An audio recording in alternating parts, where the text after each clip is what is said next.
When we suffer from emotional wounds, we often don't realize how much they affect all aspects of our life, and that each level must be recognized and worked on in order to heal fully. In this video, we are going to explore the 10 essential levels across which emotional healing extends, so that by the end, you can understand how each dimension of your being is transformed by your healing. Emotional healing is global and non-linear and extends across several interconnected levels. Here are the main levels generally recognized. 1. The physical level. When we talk about emotional healing, we often think of emotions or the mind. Yet the body is almost always the first to be affected. When an emotional wound occurs, even before we understand what is happening to us, the body records it. It remembers, it adapts, and it goes into survival mode. If the emotion cannot be felt, expressed, or welcomed at that moment, it does not disappear. It imprints itself in the body in the form of tension, blockages, or rigidity. This is how chronic pain, persistent fatigue, tension in the jaw, shoulders, stomach, or back, short or blocked breathing, a feeling of tightness, heaviness, or emptiness can appear. Sometimes medical tests show nothing, and yet the body continues to speak, thus indicating that the cause is not physical. It is therefore important to remain attentive when these symptoms appear. If they vary according to what we are experiencing internally, then it is a sign that the cause is emotional. The body may, for example, react more strongly during periods of stress, anxiety, conflict, or in the face of certain relational situations. It can also calm down as soon as we feel safe, understood, or soothed. It does not do this by chance. It is trying to say what could not be heard. Healing on the physical level does not mean forcing the body to let go, nor trying to make the symptoms disappear at all costs. The key is to restore a sense of inner safety. For that, we must first eliminate all potential physical causes of illness. This means ensuring that everything we consume is healthy and suitable for our body. Consumption here includes not only what we eat, but also what we listen to, see, smell, breathe in, and draw in. Because everything that enters the body directly influences our health. It is therefore important to ask the right questions. Is what I eat truly beneficial for my body? Does what I listen to and watch have a positive influence on me? Is what I breathe in, inhale, or draw in harmless? After reassuring ourselves about the quality of our consumption, we will need to learn to listen to our body without judging it and without forcing it. We will need to learn to question it and determine how it expresses the emotions we feel. We will need to learn to respect its rhythms, to recognize the signals before they become symptoms, and learn not to cut ourselves off from our sensations. Breathing, grounding, slow and conscious movement will be essential. Physical healing is a progressive process. One essential thing to remember is that the symptom is not the enemy. It is a message. What was frozen in a moment of fear or pain can, with safety and presence, become fluid again. Healing the physical level means allowing the body to leave survival and return to life. It means restoring a relationship of trust with it, so that emotion can circulate, the mind can calm down, and emotional healing can become truly complete. 2. The emotional level. The emotional level is often the one we think of first when we talk about healing. And yet, it is also one of the most misunderstood. Healing emotionally does not mean no longer feeling emotions, nor being constantly calm or positive. It means being able to feel what is there, without being overwhelmed, without shutting down, and without judging yourself. When an emotional wound is created, the associated emotion is often too intense to be experienced in the moment. So it is repressed, contained, or frozen. Over time, these unwelcomed emotions accumulate. They can then resurface disproportionately, through intense emotional reactions, crises, hypersensitivity, or on the contrary emotional numbness. What indicates that the issue is emotional is when the reaction does not correspond to the current situation. It can be a harmless remark that triggers a wave of sadness or anger. Sometimes we may find ourselves crying for no reason or no longer able to cry. We may feel suddenly irritated or sad for no reason. It can be a present situation that reactivates an old pain, and many others. It is not the event of the moment that hurts, but a deeper wound that asks to be seen. Healing on the emotional level begins with an essential step: permission to feel. Which means learning to welcome your emotions as they are, without trying to control them, analyze them, or correct them. Learning to recognize them, to name them, to respect what they signal, to stop systematically repressing them but instead express them in a healthy way, which will allow them to be released. We must also keep in mind that the earlier an emotion is welcomed and fully felt, the faster it circulates and transforms.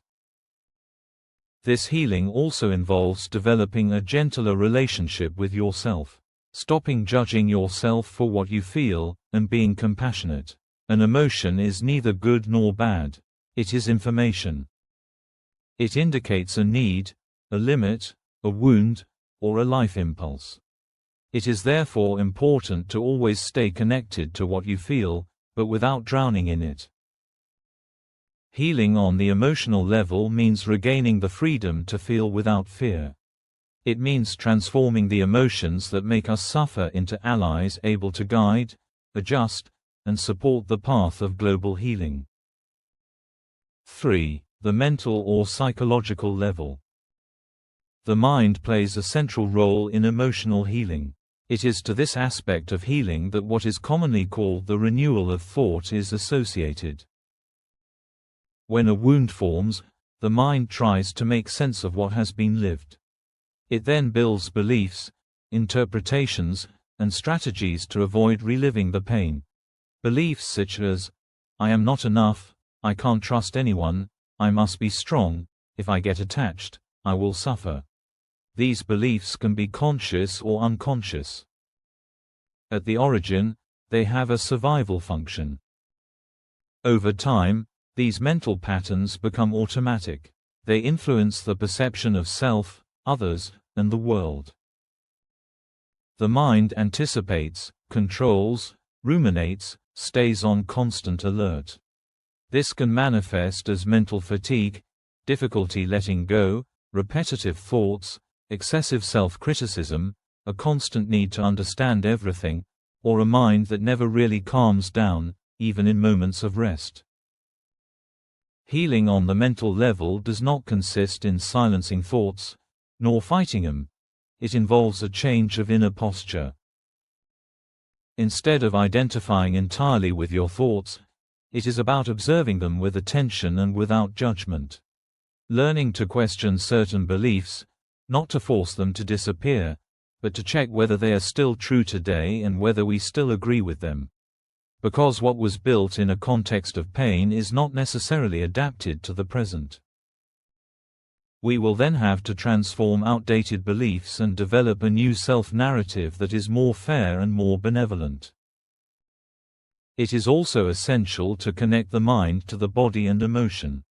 A calm mind is born from a regulated body and welcomed emotions. The mind, like the body, seeks safety. The more inner safety we create, the less the mind needs to control. When it understands that it is no longer alone in the face of pain, it can finally relax. Healing on the mental level means transforming the mind from a rigid guardian into a lucid ally. It is not stopping thinking, but thinking from a calmer, more fair space, more aligned with present reality.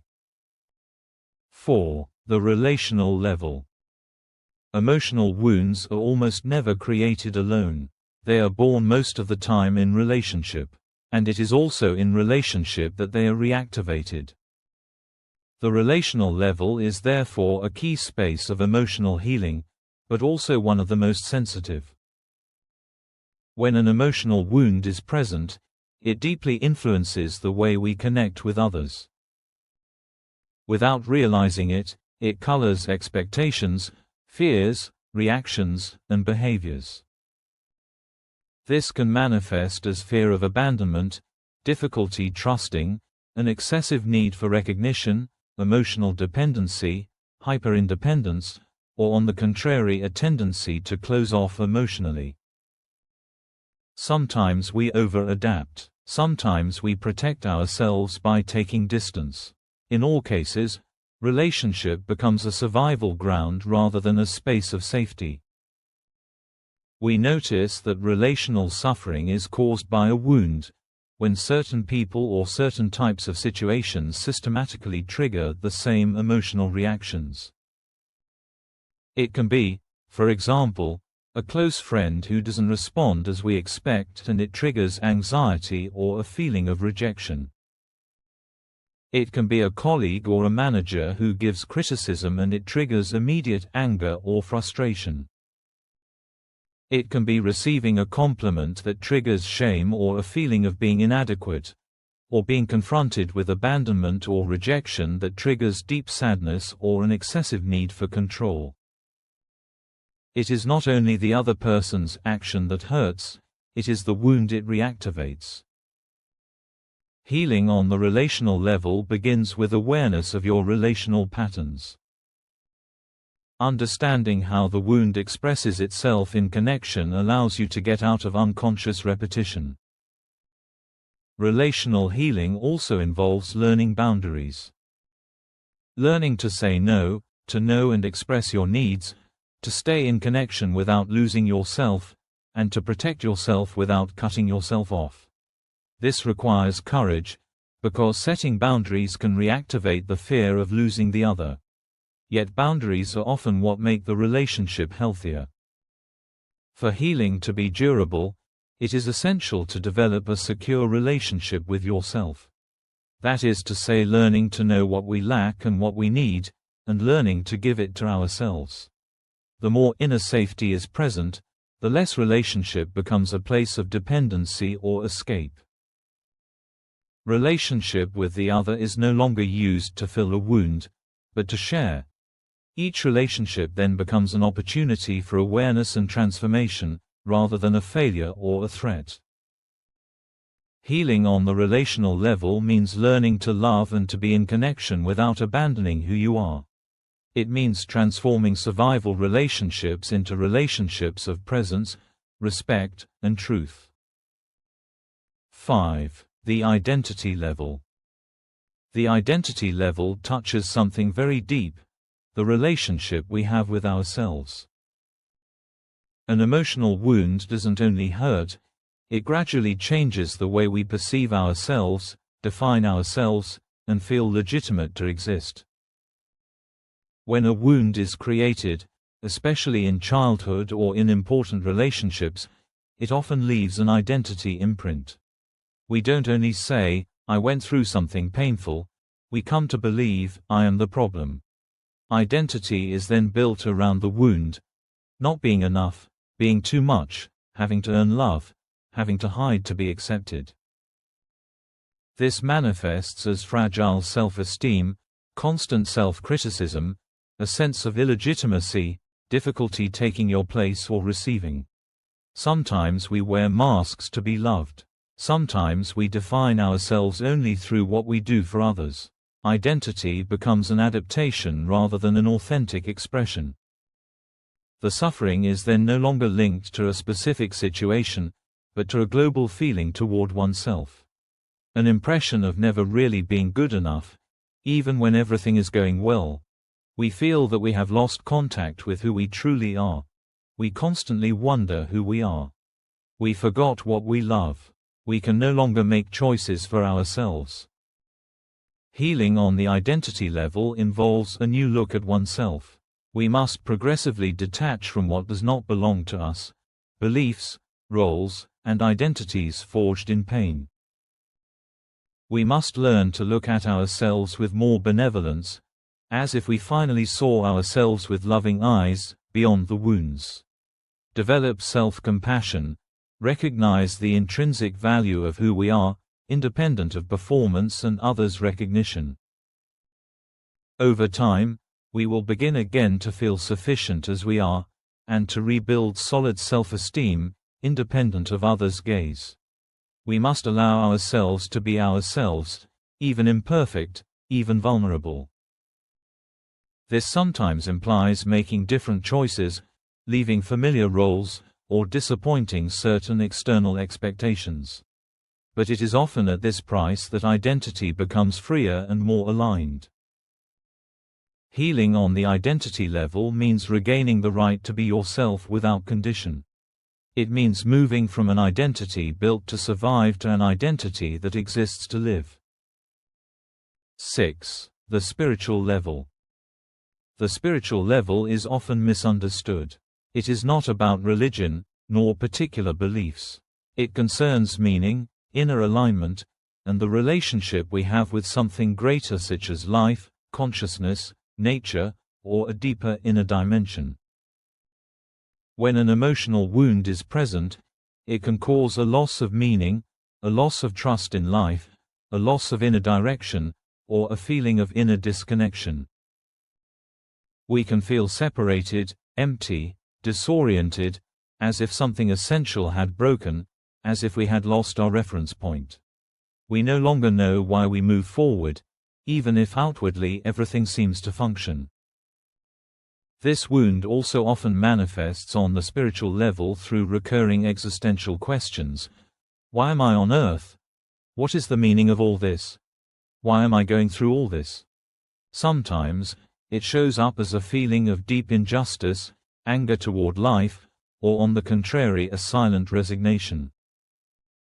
Healing on the spiritual level does not consist in finding intellectual answers, nor adopting positive beliefs over the pain. It begins with acceptance of not understanding right away. With permission to feel the loss, the anger, the doubt, without trying to correct them. And with trust that even if we do not understand today, everything will make sense tomorrow. That we are not living all this for nothing, and that we must hold on until the end because the best is yet to come. Progressively, as the other physical, emotional, and mental levels regulate, a deeper meaning of the lived experience emerges.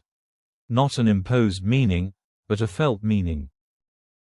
The wound then becomes an integrated experience, and no longer a fracture.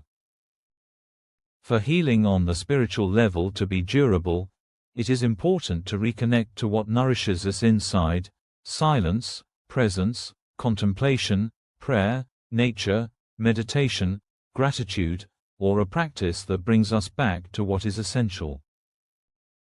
We must develop self-acceptance and reach inner peace. One essential key not to forget is that spirituality does not consist in rising above suffering, but in including it. Healing on the spiritual level does not deny pain, it allows it to find a right place within the whole human experience. Healing on the spiritual level means regaining inner trust, even in the midst of uncertainty. It means feeling that, despite the wounds, life can again circulate, guide, and support. 7. The behavioral level. The behavioral level is the visible part of the emotional wound. It is through our actions, our reactions, and our habits that the wound expresses itself in daily life. Very often, we try to change our behaviors without understanding that they are the direct consequence of a deeper wound. When an emotional wound is present, certain behaviors are automatically put in place to avoid pain. We may flee certain situations, avoid conflict, over-adapt, seek to please, control excessively, procrastinate, isolate ourselves, or on the contrary over-invest. These behaviors are not flaws, they are protective strategies. Over time, these strategies become habits. they can end up creating suffering, frustration, or a feeling of confinement. Yet as long as the wound is not recognized, the body and the mind continue to activate these behaviors, even when they are no longer adapted. A clear sign that the issue is behavioral of emotional origin is repetition. When we promise to do differently, but we always fall back into the same patterns. Or when we understand what we should do, but something blocks us at the moment of acting. Healing begins with understanding the function of the behavior. What is it for? What is it trying to avoid? What fear or what wound is it protecting? Once inner safety is strengthened through work on the body, emotions, and mind, behavioral change then becomes natural and progressive. We act differently not out of obligation, but because the old behavior is no longer necessary. We then put new habits in place and learn to take better care of ourselves daily. It is important to move forward in small steps and celebrate micro changes, to remain attentive to moments when the old pattern returns, not to judge ourselves, but to listen to what needs to be secured again. Behavior is never the real problem.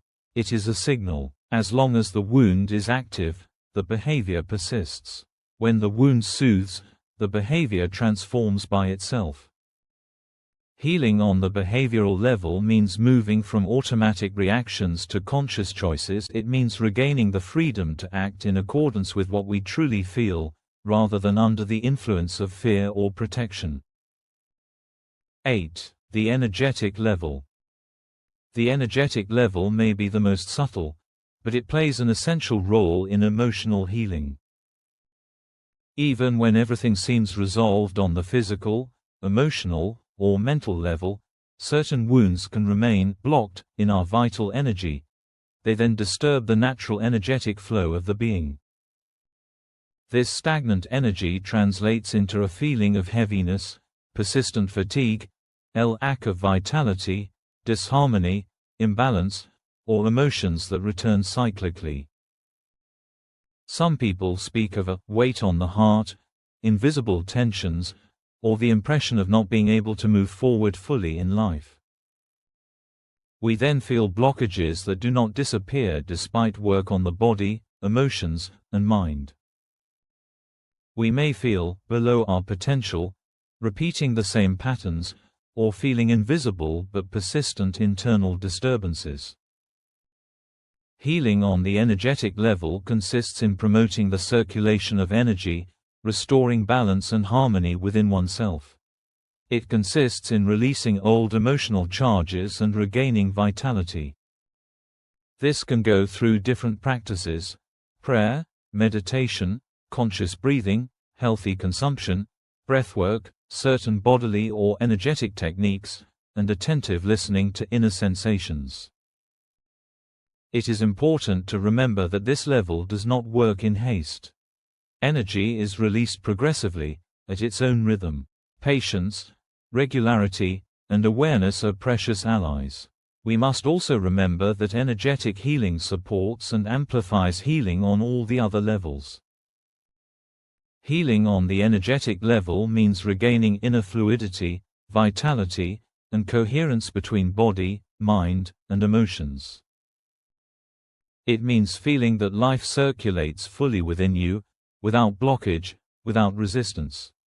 It is alignment that makes healing deep and durable. 9. The vibrational level. The vibrational level is one of the most subtle and most powerful. It cannot be seen, but it is deeply felt. Every emotion, every thought, every experience leaves a vibration within us. An unresolved emotional wound can create dissonances in this vibration, causing a feeling of heaviness, discomfort, or misalignment with oneself and with life. When a wound acts on our vibration, we can feel unexplained fatigue, difficulty attracting the positive, a feeling of stagnation, or a sense of misalignment with our environment and our aspirations, the impression of being just a character in our own life, or sometimes of being a lost free electron somewhere in the middle of a whole. We can also feel a negative resonance with certain situations or people, as if something within us vibrated on the same frequency of pain or fear. Even when everything is fine on the physical, emotional, or mental level, there can remain a feeling of emptiness or inner misalignment. To heal on the vibrational level, we must realign our vibration with life and with our deep essence. This comes through practices that promote circulation and harmonization of energy, such as meditation, visualization, healthy consumption, music, singing, prayer, conscious movement, connection with nature, or any tool that raises inner frequency. We must keep in mind that vibration, like energy, is both the reflection and the catalyst of our inner state. The more our physical, emotional, and mental levels are soothed, the more our vibration can regain fluidity and coherence. But even while working on the other levels, it is important to consciously nourish your vibration, because it influences the quality of our life experience and the way we interact with the world. We must also remember that vibration is not static. It can be regenerated, nourished, and harmonized. Healing on the vibrational level allows us to feel lighter, more connected to ourselves, and more aligned with our life path. It allows us to regain the ability to radiate from within, to feel in coherence with ourselves and with the universe, and to attract experiences and relationships that resonate with our deep essence. 10. The transgenerational level. The transgenerational level touches what we carry even before our birth. It concerns the wounds, fears, beliefs, and loyalties that are transmitted from one generation to another. These invisible inheritances profoundly influence our emotions, our behaviors, our relationships, and even our perception of ourselves, often without us being aware of it. When a transgenerational wound is present, it can manifest through repetitive patterns in the family or in personal life, recurring conflicts, unexplained fears, professional or relational blockages, difficulty receiving or expressing love, or a feeling of repeating always the same story. We live exactly the same dynamics as those observed in our parents, grandparents, or even great-grandparents. This is not the result of chance. They are traces of unresolved wounds from our ancestors. Repetition across several generations is often the signal that we are carrying something that is not entirely ours.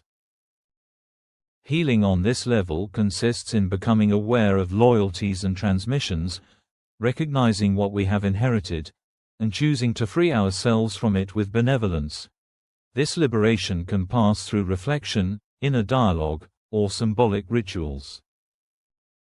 It is important to respect the process, without rushing. Some wounds require time to be recognized and disidentified.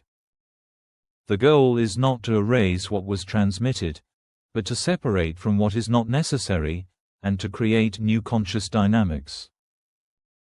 We are not condemned to repeat our ancestors' history. We can transform these inheritances into strengths or teachings, rather than limitations.